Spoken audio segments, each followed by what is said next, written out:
Martin Lappin here for Alternative Heating Solutions. And sometimes this PEX can be a real booger to hook up. And by looking at it, you think I boo-booed.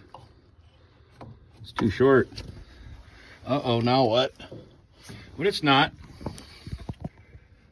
You got a handy-dandy little $29 jack under there and picked it up. Pick it up a few more jacks, then they'll go right on and can lower the stove right over the PEX instead of fighting with that stuff. That is 1.25 inches and it is trying to snow. So if you think you're gonna make that bottom one bend and go on there, you're nuts. Ditto if trying to fight taking the flange off and putting it back on. Just lift the stove, drop it on it. And that was another issue. I told them, do not pour the cement around the pipe. Well, I core drilled it there because we're going to do another loop to a pool. So now we can just pull the plug out and somebody gets the hand dig under there. And my name's not somebody. Not my issue.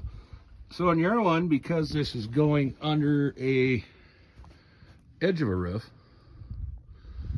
I couldn't lift it near high enough to clear the pipe.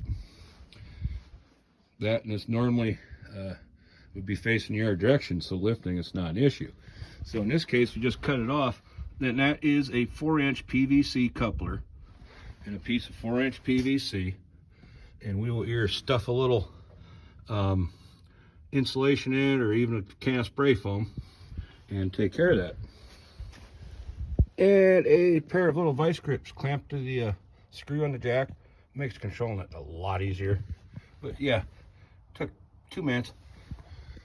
No fighting it, no cussing at, no heating it up, trying to make it bend where it don't want to, or any of that happy crap.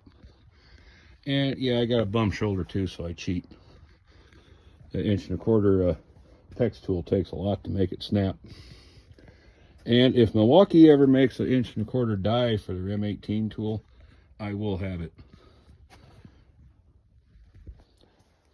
But this has been Martin Lappin for Alternative Heating Solutions.